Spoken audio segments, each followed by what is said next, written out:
Bam!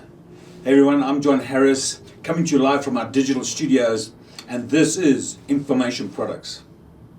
Look, we're in the information age, so maybe now is a good time to get into information products. There's a lot of disruption around the corner caused by technology and the changing platforms, and that's going to affect jobs. So, pretty good idea to maybe get something going yourself. The question I get asked about this is, look, what are the issues I'm going to face? It's well and good saying we should create an information product, but what challenges am I going to face? And then when we create a product, what is the correct sequence? How should we go about it? What is the starting point? And what is the finishing point? And what is a good sequence? So let's just look at some of the issues. I've made some notes here. So incompetence. A lot of people are feeling insecure. They don't feel like they're competent enough to do this. They don't feel like they're an expert, and then why would people even listen to them? So that is a big issue, and it's something that you will have to address, and we'll talk about that just now. Another one is market. A lot of people start off with product. So they look, if I've got an interest or a skill, or I have a message, I have something that I'd like to do, I can create a product. This is an idea that I want to do. I'm really excited when I create this product. It's not the right way of doing things. Selling. People hate to sell. So the old traditional way of going and knocking on doors and going to try and get people to buy from you, things have changed. Selling, you still have to sell, but better to sell to a group. We'll go into that more a bit later. Overwhelm is a big issue in this industry. There are a lot of moving parts. And when people start out, say, with Facebook ads and generating some traffic, and then they don't realize there's a whole nother monster behind that. A whole lot of moving parts. And you need to start to categorize them and get them in an organized fashion that you can actually follow through on. But we'll chat about that. Design. What format should I use? What's the best way to get traction? What should I do when I create my product? What sort of way and design should I have with that? That's another big issue. Income. What do I charge? If I create something, what do I charge for it? What is the sensible, or what is the proper ROI? Where do I get to break even? How does that work? And you're going to look at the entity. You're going to decide, should I just be a consultant or a coach, or should I just be an individual, or should I be a company with people working in it? What sort of entity do I set up? So I'm going to just chat to you about some of the things that you can look to address that, and a sequence that you can go through. The psychology is very important, your mindset. And why it's so important is, first of all, you can become an expert fairly quickly today. When I say that, you can get well educated through reading, through video, through small program training, through other coaches. There are a lot of things and a lot of ways through self-education whereby you can become an expert.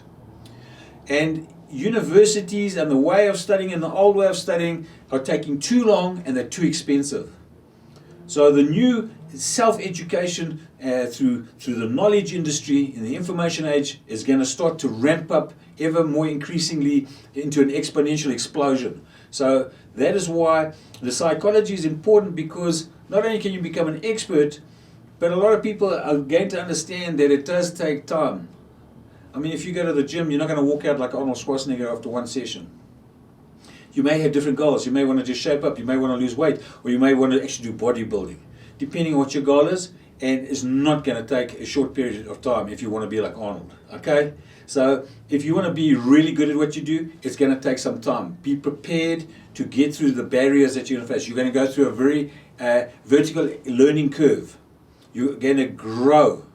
And this growth is with you and with what you're going to do for the world. So the psychology, and I never realized how important that was when I first started, but it's a major thing, because a lot of people capitulate. As soon as the going gets a bit tough, they say, let me try something else. Or if the first time it doesn't work, let me try something else. When you've been successful at something in your life, and I'm sure there is things, and there are things that you've been successful at, it's not necessarily the first time. The first time you got on a bicycle, you didn't just ride off. A lot of times you have to get on and off, and you crash, you hurt yourself, you get up again. Ice skating, driving a car. These are all things that aren't immediately natural, but they become very natural. Some people can drive down the freeway, putting their makeup on, combing their hair, and doing all sorts of things. So that psychology is important. The next thing we spoke about was market, the issue of product first. Look, to get your reach going, and you need to understand your market first as opposed to your product first. You may have interest and you may have ideas, but you need to go and research them. You need to go on, there are platforms online where you can see what is selling already. It's very important. When I first started, I tried to create the TOE and me, the theory of everything and myself. Needless to say, it's still not finished. You just need to see what's working at the moment, and then from your perspective, if it's something that you're interested in or you have skills in, you put it from your perspective. People want to know what your perspective is on a particular subject. So you don't have to be the best in the world, because there are still in the middle, there are many people still below you learning, and they can learn from you. We would all like to have the best coach in the world, right? But we don't all have $1 million to pay for that.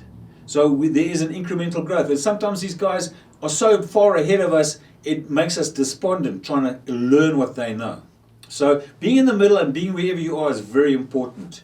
You're going to look at that reach, you're going to decide your market, you're going to look at a sub-market, you're going to go and then look at a niche, and within the niches you want to get into a blue ocean where you can do something slightly different. So if it was in health, you got training or diet, maybe you go into diet, and then there's keto. Now maybe you do something new, a new type of. So these are things that you got to look at where you get into a bit of a blue ocean, and whether you feel very comfortable and you're very keen and you get a lot of expertise on it, and you can teach it and get results. The next is selling.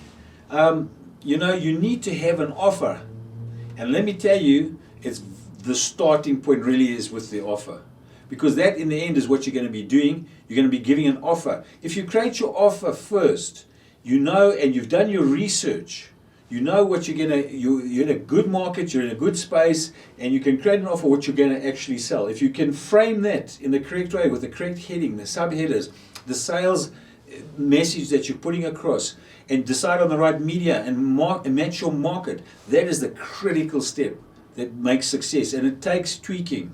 So it doesn't just happen, but we'll dive into all these things a little bit deeper later on.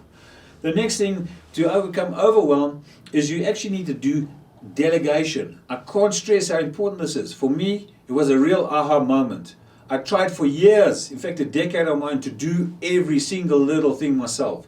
So you're going to learn Photoshop, you're going to learn Premiere, Adobe Premiere for videography, you're going to learn how to use a camera. It carries on and on and on. You've got graphic design, you've got website design, it goes on and on and on. Nobody does everything. So here's the thing, you can delegate. I created a nice Rolodex with some really good people. You can go to platforms and websites and you get people to do work for you at a very reasonable price. It's a far better use of your time financially to delegate certain things and do other things yourself, the things that you won't delegate. And you need to think about those things before you start out. The next thing is, when we try to get around design, we have to know what the ultimate product type of format is. So are you doing for your marketing, are you going to go podcasts, are you going to go blogs? Do you like to read, write, or talk, or be live? So your modality where you're most comfortable is going to have a direct effect on the format that you create and how you grow your product out and what your ultimate product is for you. That is for your market, your niche. So they're going to learn in different modalities. You would maybe prefer to perform in one way first, and then get different methodologies and modalities after that your potential clients then can consume your information. Make sense? Okay. Next, we're going to look at how do you monetize it. So the income, you're going to look and you'll get various models. The idea is this: you want to go in your sales funnel with freebies. You're going to be giving before you receive. Okay, so you want to have some things that are of high value that you're prepared to give away. Then you want to come in with some low cost items. Then you're going to come in more with your core items and then some higher end items. So this process, this value ladder is key. You have to start by creating some reciprocity. You have to start creating some value so that people can get to know, like, and trust you. It's very important that you have that ladder. Your highest end may be one-on-one. Then you may have masterminds. You may have workshops. You may come down to then onto membership sites, webinars, and you come down to where you're going to create maybe an ebook or maybe a book, or you're going to do video series, various types of things that you can give away. So there's certain things you can give away. There's things that you're going to start charging for a bit, and does that make sense where you can just go up? And you know, what kind of sense does that make? It's common sense, right? People will then have a chance to follow you and learn more from you and go deeper with you. Lastly, I just want to mention about, the termination. And if you've looked at what I've gone through, the first thing was psychology, the next was reach, the next was offer, then delegation, then the ultimate product creation for you, and then commercialization, the monetization, and now termination, which is the end goal. So if you work out that spells product. It's easy to remember, okay? So at the end of the day, you need to think. A strange thing online is you want to start always with the end in mind. Start with the end result that you want to achieve, your key result, and then work backwards. If you're going to start your business and you want to start out as an individual agent, fine. If you want to build a business, fine. But are you going to grow? How big do you want to grow? What's your goal? Do you want to have a massive company, a massive organization? Do you want to perhaps go into exponential organization? An enterprise, software enterprise? Do you want to go into something where it's more manageable, into a digital agency? Do you want to go into doing some of your own personal coaching on a specific subject? Or do you want to do it for other people? Do you want to consult? These are things you need to think about. Are you going to sell it? Will you get it to an IPO? Or are you basically going to do it for a while, just for a life change? So are you looking to do this just for a bit of extra income? Are you looking to do it to make income to perhaps change your life? Or are you a genuine renegade entrepreneur, somebody that wants to change the world? You want to take a problem and get a solution. Every time, find a problem, get a solution. The bigger the problem, the bigger the solution, the more revenue. Okay, and therefore the time also extends to actually create that.